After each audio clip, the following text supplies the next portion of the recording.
কয়েকটা সিংহ মিলে একটা গাধা শিকার করলো। তখন সেই সিংহদের যে নেতা ছিল সে বলে উঠলো, সাবধান, তোমরা কেউ এই গাধাকে মাইরো না, এই গাধাকে আমরা টুপ হিসাবে ব্যবহার করব।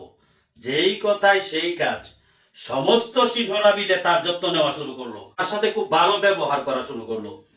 তখন সেই গাধাটা যখন সিংহদের প্রেমে পড়ে গেল, তখনই সেই গাধাটাকে গাধার সমাজে পাঠিয়ে দেওয়া হলো। কারণ তখন আর সেই গাধা কিন্তু সাধারণ গাধা নয়, সমস্ত গাধার রাজা হয়ে ফিরে আসলো। কারণ সিংহদের সাথে যার গভীর বন্ধুত্ব, আর বাকিগুলো যত গাধা আছে সব তাকে দেখে ভয়ে সন্ত্রিষ্ট হইল। তখন তার উপরে আর কথা বলার মতো আর কেউ রইল না। নিজের সম্প্রদায় থেকে প্রতিদিন একটা গাধাকে সিংহদেরকে খাওয়ার জন্য দিয়ে দিত।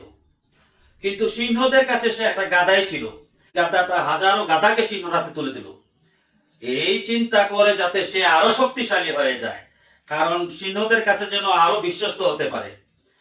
তবে সমস্ত গাধারা মিলে সিদ্ধান্ত নিল, এইবার যখন সে আসবে তার কাছে আমরা কেউ যাব না, এর পরিণাম যা হবার হবে।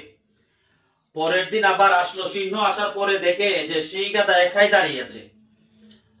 তখন সেই গাধাটা সিংহর সামনে মাথা নিচু করে বলল, ভাইজান, এখন আর আমার সম্প্রদায় কেউ আমাকে ভয় পায় না।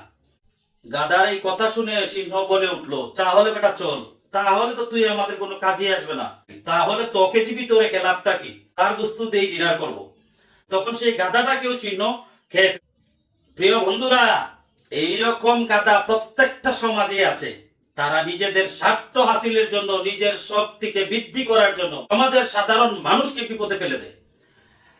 আর এই গাধাগুলোকে মনুষ্য সমাজে পাতি নেতা বলা হয়।